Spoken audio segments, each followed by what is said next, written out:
Hello, my name is Barbara Windsor, and I am President and CEO of Hahn Transportation here in Newmarket, Maryland. I'm pleased to be joined by Robert Weller, who's one of our senior drivers, having over 38 years of experience driving gasoline tankers for Hahn. We'd like to take a few moments of your time to share some safety information on driving tankers, like the ones you use to haul water in response to emergencies.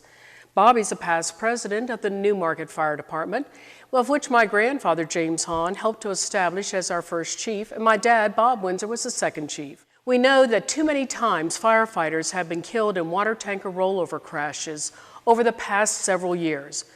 We want to help your tank truck drivers arrive safely at every fire scene and then to return safely to their stations. This video was developed by the U.S. Department of Transportation and the National Tank Truck Carriers, the trade association for the tank truck industry. While it was developed for commercial tank truck drivers, the principles of vehicle dynamics, roads and operation challenges, and equipment control it presents are the same. This video features real tank truck drivers, and the equipment and the illustrations have some great graphics that show how liquids move in a tanker in different situations. Bobby? The commercial tank truck driver and the emergency responder who drives the essential water tanker must start out every trip with total focus on arriving safely at the destination. We must constantly be aware of our surroundings and with an eye on what might change next. As a veteran tank truck driver, I was very impressed with the video that you're about to see. I certainly learned more about the specialized equipment that you and I are responsible for when on the road. I encourage you to view the video more than once and to use it in training new drivers. We appreciate what the fire service does for us every day. We want you to be safe, and we hope that you will find this video to be very informative. Please do not hesitate to reach out to the tank trucking companies in your area. I'm confident they'd be happy to work with you on safety training for your tank drivers and other personnel. Again, thanks for what you do and for your attention, and remember, be safe on our highways.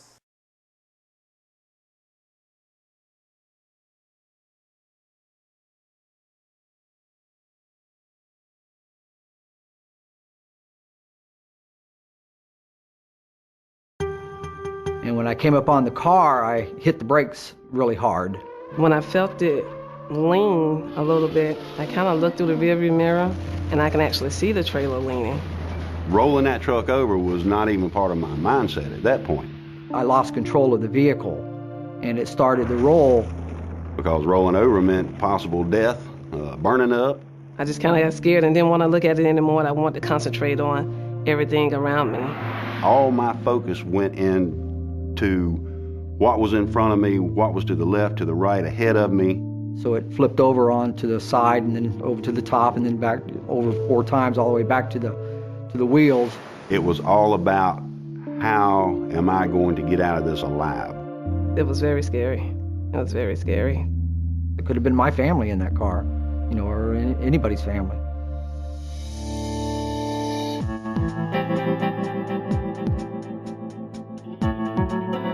So, what causes a rollover? The answer you get most often is driving too fast for road and weather conditions. And that's true, sometimes, but that's not the only reason. We want to go beyond that general answer to look at all the different factors that contribute to rollovers. By the time we're finished, you'll know how they happen, why they happen, and how you can avoid them.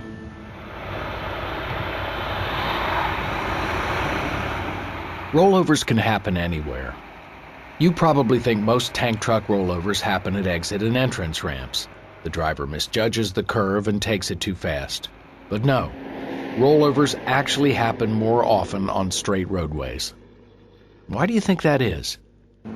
It's probably because you're more focused on the road when you approach that exit or entrance ramp. Not so much on the straight roads. So our job here is to help you maintain that focus on all roadways. To do that, we'll look at several issues that affect the potential for a rollover. They include vehicle design and performance, load effects, highway factors, and driver factors. Let's start with the design and performance of cargo tank trailers. The first thing you need to know is the impact of a high center of gravity. Everything has a center of gravity. It's the place where an object is balanced in all directions. Anything with a high center of gravity relative to its width is less stable. And cargo tank units have a high center of gravity. That means the unit will lean when it enters a turn. How much it leans depends on the vehicle's speed, the sharpness and banking of the turn, and the unit's center of gravity. So the truck starts to lean, and what happens? Its center of gravity shifts towards the outside of the curve. When it does that, the liquid in the tank moves sideways. We call that sloshing. If this happens too suddenly and too strongly, it can roll the vehicle. If you hit the brakes suddenly, the liquid will surge forward. That can also cause you problems. What's the key word here? Suddenly. If you do things more slowly, you reduce the risk of problems.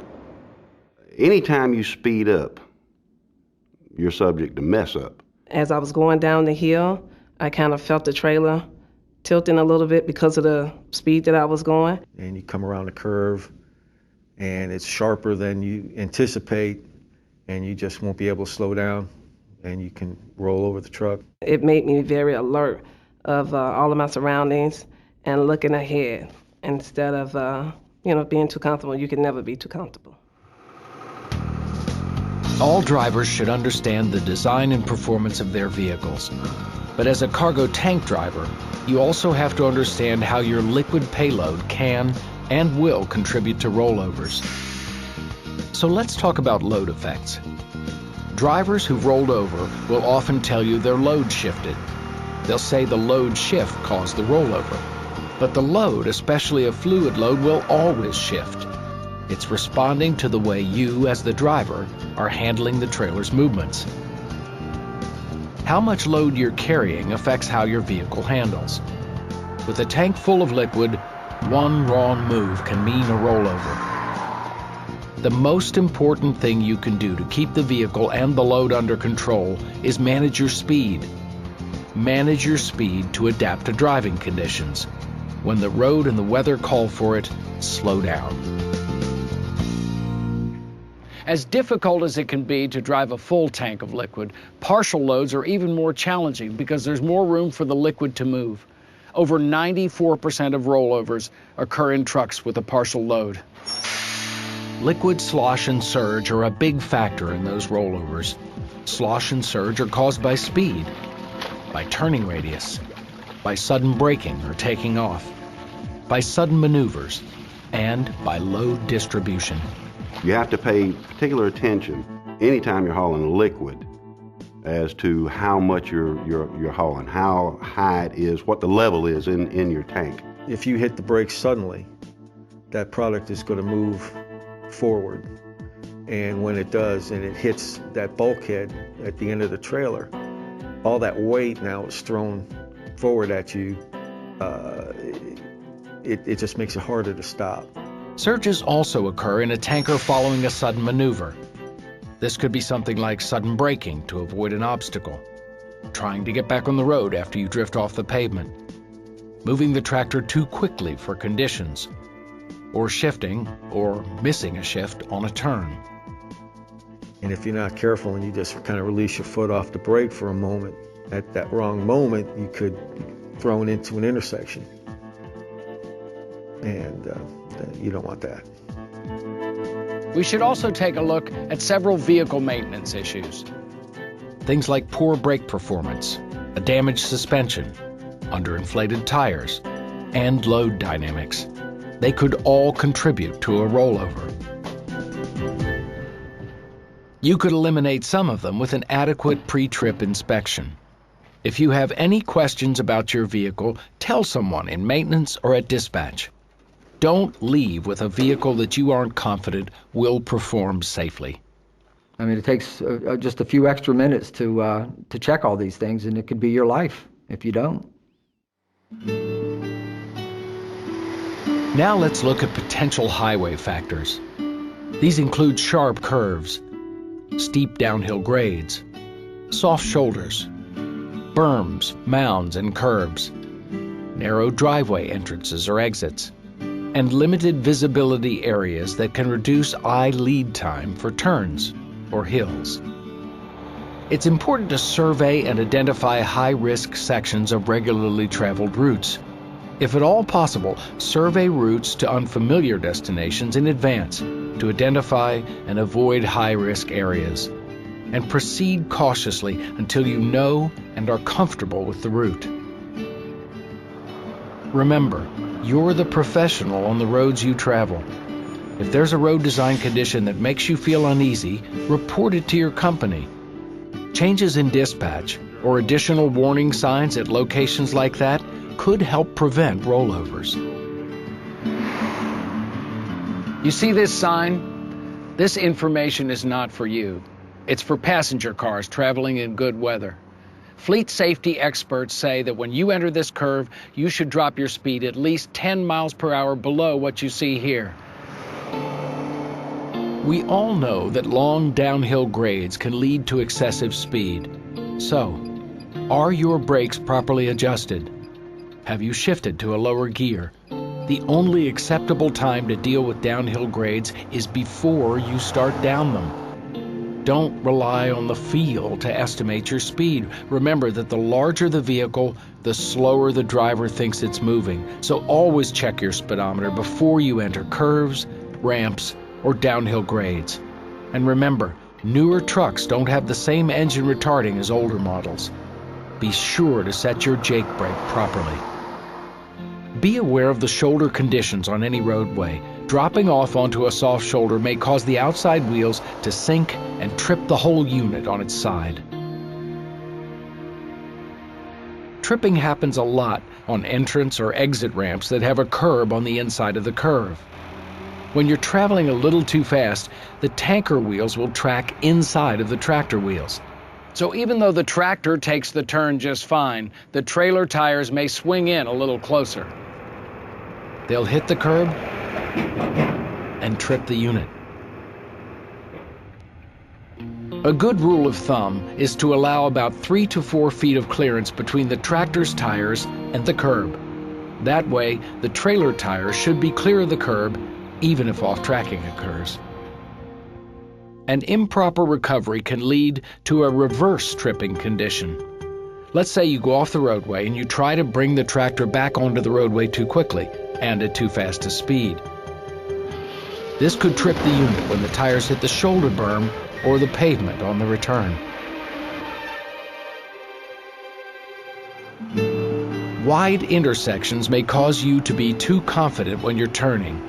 Always gear down and slow down before the turn. Generally, you're taught to square the turn at slow speeds to reduce the impact of off-tracking. But loads with a high center of gravity have to be driven differently through intersection turns. You should round the turn to make sure the trailer doesn't have a sudden change in direction. Cutting short on a turn is one of the most common errors. Be aware of soft berms and narrow culverts. Wet weather may soften berms, and narrow culverts may allow the rear tandem to slip off the driveway into the ditch, and that could overturn the unit. When traffic conditions allow for it, making a left turn into a driveway is safer than making a right. It gives the rear tandem more room to track the tractor's path. Okay, we've talked about vehicle design, load effects, and highway factors. Now we come to the last area, in many ways the most important. It's you, the driver. You're the one that controls your unit. Before you leave the yard, make sure you know it like the back of your hand. Begin by conducting a thorough pre-trip inspection. Learn as much as you can from dispatch and from other drivers about road and weather conditions. Remember, a safe journey depends on your actions, so avoid unsafe behaviors. Encourage others to avoid them too. And by unsafe behaviors, we're talking about things like speeding, whether that's going beyond the posted speed or just too fast for the road and conditions. Distractions like talking on your cell phone, or worse, texting. Complacency, fatigue, and driving under the influence. about physical and mental conditions like diabetes or divorce, even something as simple as eating or daydreaming. Driving too fast for the vehicle and road conditions is a factor in most rollovers. Remember that speed limits are set for small vehicles driving in good weather during the daytime. Adjust your speed accordingly for the type of unit you're driving, especially at night and during bad weather. Tailgating, road rage, and failure to plan in advance can lead to sudden, radical lane changes. And that can cause your unit to roll over. One of the most dangerous driver behaviors is complacency. In the 23 years that I've driven a tank truck, I always keep in my mind that I'm hauling hazardous material, and it's very dangerous. Well, drivers should never get too comfortable being behind the wheel, especially the wheel of a big rig. When you get so comfortable and think that you've been driving so long and you have so much experience that you just, it all becomes natural to you, you're gonna mess up because something is gonna get you that you're not expecting. It only takes a second. Adjusting the radio, answering a cell phone, reaching for a drink. That little bit of inattention is enough to slide off the side of the road or miss the beginning of a curve, or possibly enough to cause a rollover. Driver fatigue is another factor. Maybe you didn't get enough rest during your time off. Maybe you're working too many hours, or you're having trouble adjusting to rotating shifts. There are many warning signs of fatigue while driving. You may have trouble focusing. You may have frequent yawning, blinking, or heavy eyelids and head bobbing. You may have trouble remembering the last few miles. Or you may miss an exit or traffic sign. You may even find yourself drifting from your lane, tailgating, or hitting the shoulder rumble strip. If you show any of these warning signs, get off the road, get out of the cab, and move around to get the blood circulating again. If you're too tired to keep driving safely, find a safe, well-lit area to park and rest a few minutes. Caffeine, energy pills, loud radios, opening the windows, and other tricks to stay awake don't work. Don't try them. Instead, follow the hours of service regulations and get plenty of rest during your off hours. Obviously, driving under the influence of drugs or alcohol is not permitted, but it could be a major factor in a rollover. Even over-the-counter drugs can impair your driving. Read and follow all precautions anytime you're using medication. Well, there you have it. Rollovers happen too often in the cargo tank industry. They can be severe, and they can mean the release of hazardous materials.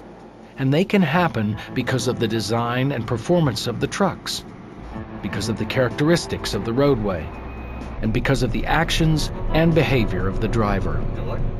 In most rollovers, speed too fast for the conditions is a major contributor, and it's one that's entirely under your control.